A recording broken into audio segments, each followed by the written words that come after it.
With here with Ken, and we're going to be talking about the UX CX profitability continuum. There's a lot of stuff to say there and get right. Um, and we've got Ken here who's going to talk us through that. Ken, tell people where they can find you. Sure, and hi, Tim. Thank you for having me here. You're I'm welcome. excited. So I could be found three places on LinkedIn. Certainly, I have two websites. One is called AIProductGuide.com, and the other is basically my name, KenLonyai.com. And all of the stuff that if anyone is interested or wants to have any get any more information, certainly your websites have all that because I've just been reading them. Yeah, a little bit on one and some on the other. So Hmm. you can check them both out. So your background is really interesting because you've done lots of things. So some people come on here and, oh yeah, I'm an engineer. Some people come on here and say I'm a product manager, but you've actually done lots of things. You've worked in web development. You've done kiosks. You've developed AI. You've done an MBA. You've done everything. I haven't been to the Yukon like we talked about, Oh but yeah, okay. I've been to the Yukon. Yeah. yes, but I've done some things. Yeah, some people are very focused. I guess I'm more restless, so I've just gone in a lot of different directions. But for me, they're very related, so it all fits and all works. You also told me this story about you worked on something. Was it like a like an early version of Zoom, but you didn't realize that people wanted to Yeah, yeah, use video to talk to each other? yeah. Well, in the way we are today. So that was for a client of ours. We were doing internal projects for them. So it was a state agency in Maryland. And one of the things, they have a big conference table. It seats something like 26 people. And at the end of the table, they have at the time, had an 80-inch screen with a camera that looks down this tunnel of people. And we thought that's terrible. Talked about it, and we started prototyping a project. I guess project, 'cause it was just for them. That's the point you're making. It never became a product. We were going to have screens that popped up out of the table, did facial recognition to log people in. Again, all internally, and you would have a situation like this. But we also were doing transcription, which is the hot thing now. But this was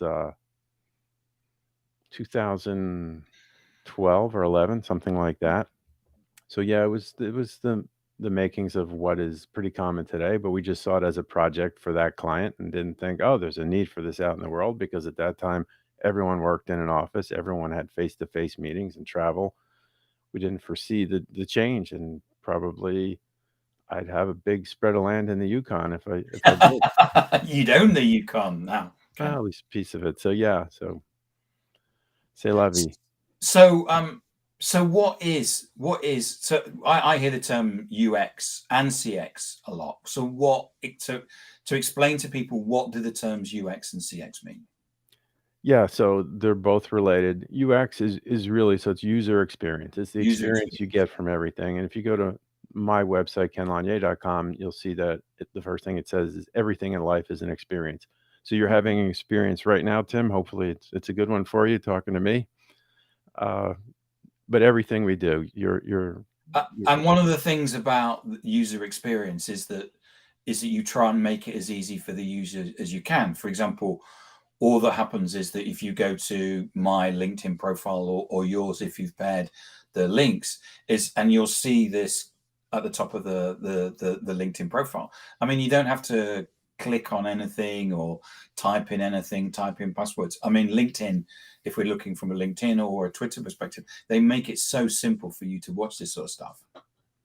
Yeah, that's the idea, to make it easy, make it, delightful, make it useful as well. So all those things go into user experience. You can have something that's easy, but of no value, you're not gonna have an interest. You're gonna And I think Amazon is a great example of we've never been on an Amazon.com training course. Yeah, I mean, I can point out some things that can use improvement there, but, yeah, the idea is always to make something that doesn't need training. And for the client I was referring to, the first project I did there was a kiosk project, and so it's the transit system in Baltimore, Maryland, and, it's the subway. and this was internal. And the first project was for it was a kiosk project for mechanics, and those are union mechanics, and they had a rep at our first meeting, and he was sitting near me at that big conference table, and as soon as we were talking about this project, he said, "Whoa, whoa, whoa, we don't want to do any training." And I told him, when this is done, you will not need training. You'll just intuitively know what to do. And that is what happened. And I'll just put a little plug in there. Our team won a UX award for that project because Well done. thank you. It was like a huge iPad. It was a flat screen kiosk on the wall. And we didn't train anyone. It was intuitive. Just take your finger and do what you think is right. And it was only about 3 or 4 swipes maximum to do anything. So yes, that's sort of the essence of user experience. The other question you asked is customer experience. CX, yeah. Yeah, CX. If you think of that product, whatever that product is, it could be a car, washing machine, clothing, software. When you talk about UX, you're sort of focused just on the product, but that's enrobed in sort of customer experience. So if I decide, oh, I need to buy a new shirt, well, from the moment I make that decision and start to act on it, that's where the customer experience starts. So if I'm thinking, where do I go buy the shirt? I might do a search online, and then depending on those search results through my purchase receipt of the product and maybe issues with it, how long it lasts, that's the full spectrum CX. And companies do control that more than they think because yeah, if I'm producing shirts, I want it to be found, so I gotta work on my SEO. So that is my first foray into the whole CX journey. If I'm going to drive to a store, where do I position the store if I'm the brand? Is there easy access, parking, all these things. So when you look at the full spectrum, that's CX, but in the core is still UX. Okay. And so talk to me about your idea about this UX, so the user experience, CX, so the customer experience, profitability continuum. Yeah, so it's human nature, but it's really all creatures. My dog, everyone's seeking happiness. My dog is not going to eat something he doesn't enjoy the taste of, or uh, all kinds of animals do things as well, but humans especially, and people and creatures too. Uh, Everyone looks for the easiest way. No one's Yeah. gonna, you know, uh, Wasn't it Bill Gates who said, um, always get a lazy person to come up with a solution or something like that? yeah, there's some quote attributed to him like that. Yeah, because they'll figure out the easiest way to do it. Yeah. Yeah, um, so that's what people seek. What's going to make them happy? What's easy? Like we talked about, and that is really, in my opinion, which I can back up, that is the driver of business. So if I make a product that's horrible, who's going to use it? So that seems like common sense. But what happens is, so in general, businesses do this. They may not have a good UX practice and refine it well, but that is what they're thinking. But what happens over time is you have a product of a certain level of user experience. Let's just make up a scale of 1 to 10, and it's a 7 or 8. The thing to do is focus on how do we get it to a 10. Yeah. And that's always a moving target for lots of reasons. But what happens is that's an investment, it's an effort. There are shortcuts, and companies tend to take these shortcuts. Now, not all companies, but many companies, especially in hard times. And it's that UX that drives profitability, as I was saying. If people are happy, they use their product, they tell friends. There's the thing that can be found on my website called the UX emotional spectrum, showing at the center satisfaction. Satisfaction is not something to aim for. Satisfaction is minimal requirement. Like, yeah, it's good enough. If I told you, Tim, I went out to this restaurant last night, you got to try it, and you said, how was it? Oh, it was satisfying. You're not going to be too motivated. No. You want to hear it was great. It was this. So in that pursuit, there's an effort, lots of things that get done, but companies try and short circuit it by things like reducing product quality to get more profit, reducing support, and a few other things they might try. And that works in the short run. It will kick up profits because they cut some costs in some way, outsourcing, making the product cheaper, whatever it is. But in time, people catch on to that. So this happens a lot. There's these short-term boosts, profitability goes up, especially when there's investors. It looks great, or the someone in the C-suite is going to take an exit, and they do these things. Let's say the CEO knows they're leaving soon, and they do the short-term stuff to boost their exit bonus, things like that. But in time, it catches up and it crashes. So if you're at a level of profitability, and there's a little diagram on my website, if you're at this level of profitability, you might do these tricks to, or I call them dirty deeds, to boost that up.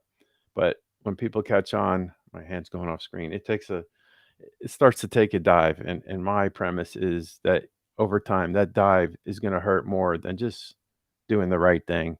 Mm. If it's a small, slow investment in UX, just always focus on making that product more useful and delightful.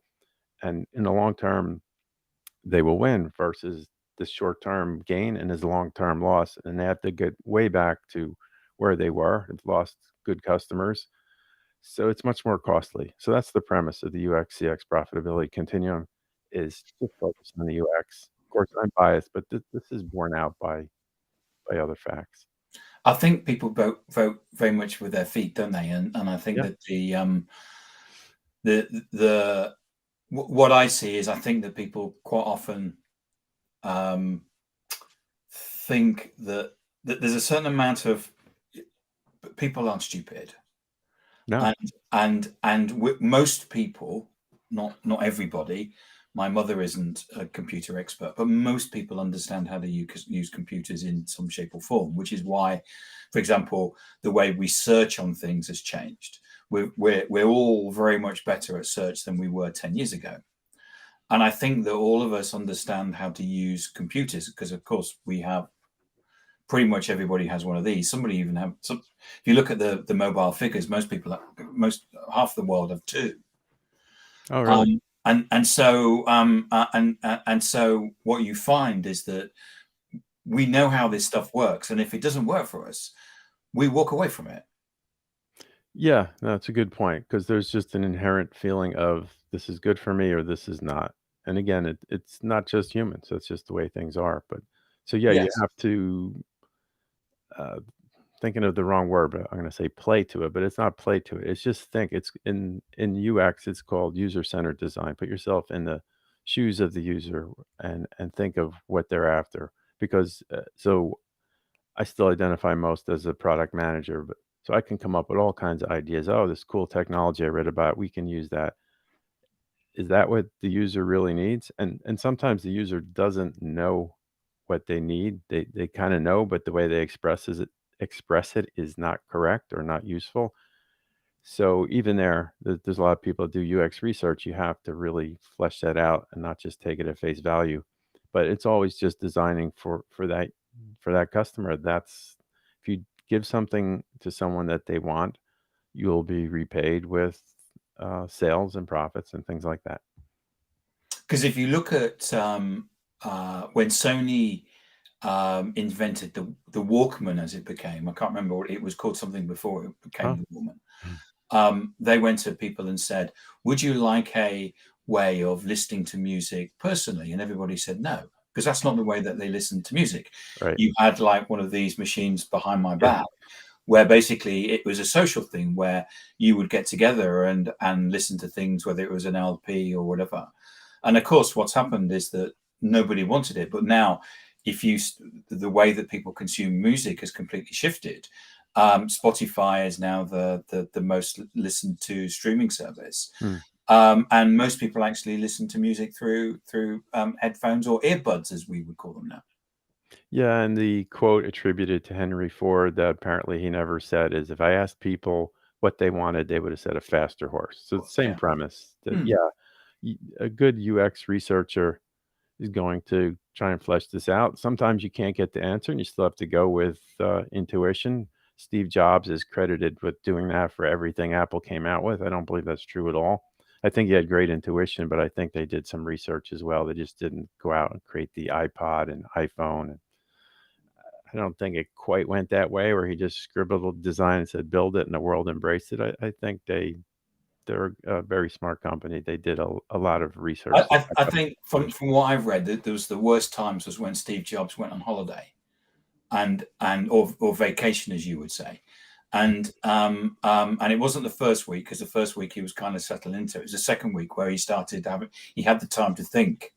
And at that point, people got all kinds of emails coming in. So, have you thought about this? And have you thought about that? Interesting. Yeah. So, I mean, it's a mix. The whole product thing is a mix. There's some intuition, there's some feedback, there's some risk. I always say that in the end, when you look at qualitative and quantitative, no matter how much data you gather, it's still qualitative because data can be interpreted, misused, intentionally, unintentionally. Data is always biased somehow. So in the end, you're making a qualitative decision whether to do something or not, and that's part of the risk and fun of product development. Mm. But as you, I mean, I copied something off your website into my notes here, where you say happy customers lead to more profits. And then I've actually rewrote something that you put, which is um, customers need less friction to buy. Yeah, that's part of the CX side of it. So what I was saying, if I drive to the shopping mall, the nearest one, True Mall here, is not too far, but during the holidays, parking's difficult. Um, Maybe hard to find help, especially these days in any store. Mm, So that's all friction. Am I going to go to the mall? Maybe I could just buy it online, so I'm not going to bother. So for those brands paying a lot of rent to be there, that friction is going to hurt them. If they don't have a good online presence, someone else is getting my money. I won't even mention it. There's a pretty much default website people think of when they want to shop online. mm. So they've made it frictionless in a lot of ways. So yeah, that's very important. And it's interesting how the postal service has made a has become. We always thought, because of email, the postal service was going to go into a place where nobody needed it anymore. And in fact, the postal services have become um, something we all need because of the fact that we're buying stuff online. Yeah, there's been change. And an interesting little anecdote from my wife about a week ago. She was mailing some letters, Mm, and there was a younger person, I'm not sure, we'll just say 18, had a box, couldn't figure out how to put it in the mailbox through the slot because they had no experience doing such things. So there's mm, definitely change, but yeah, we still get mail every day. mm. So, what as business leaders could we be doing to making sure that um, we're keeping the UX, so the user experience, and the CX, and we're making sure that they're actually right for our customers? It's always that feedback loop. No matter, like I said, in the end, it's a qualitative decision, and then you have to go for it. Maybe it's an MVP, a beta, maybe you roll out a product. So, an MVP being a minimal viable product. Yes, sorry. Mm, And even if you have a product that's doing well, doing spectacular, it's not one and done because as soon as that happens, there's competitors. Look at all the generative AI that's just sprung up in the last 3 to 6 months. Everyone thinks of, oh, Chat GPT, that's it, got the early press. There are hundreds variations and they're not all going to last, but there's now a lot of competition. So Chat GPT could say, hey, we got 4.0, let's stop. We're done. If they were to do that, which they're smarter than that, they'll get surpassed, they'll be gone. So it's that feedback loop. I think they've been listening to people. I have no inside information, but you see the changes. So it's mm. that evolutionary thing. The Yep. other thing is, not sure if I mentioned it, inno products is my word, innovation, product management, and UX. Those things are kind of siloed typically. There's definitely communication between the parties involved in that. I have this mentality that they should be much more fluid between, so innovation, we might say, is assigned to R&D, products, product management, UX is the UX team, and there's communication. But I think all along that needs to be fluid, and even all the way up to the C-suite, they need to be thinking that way in our products, so that this whole design mechanism and feedback loop, it all kind of flows in a logical way. You can tap R&D, hey, come up with, let's say we're making coffee makers, come up with some great coffee maker ideas, and they come back and say, oh, we found a way that we can brew a cup of coffee in 3/10,000ths of a second. Oh, that's going to be a great product. How'd you do that? Oh, it's nuclear. um, I don't know about that. So you need this. this products flow and the feedback loop. And the other thing is just to step away from the arrogance. Companies that do well. There was this company called Xerox that basically invented the PC as we know it. I did. And their management, which at one time at a trade show, I met one of those people who's retired, probably one of the people that said, "Nah, we make copies of documents. That's what we do. We don't want this technology stuff." And They invented the graphical user interface, didn't they? And, yeah. And because they invented Mr. Steve Jobs down to see it. Yeah, that's the story. And he got some ideas in his head. And he said, "Oh, this sounds quite good. We might design one of these ourselves."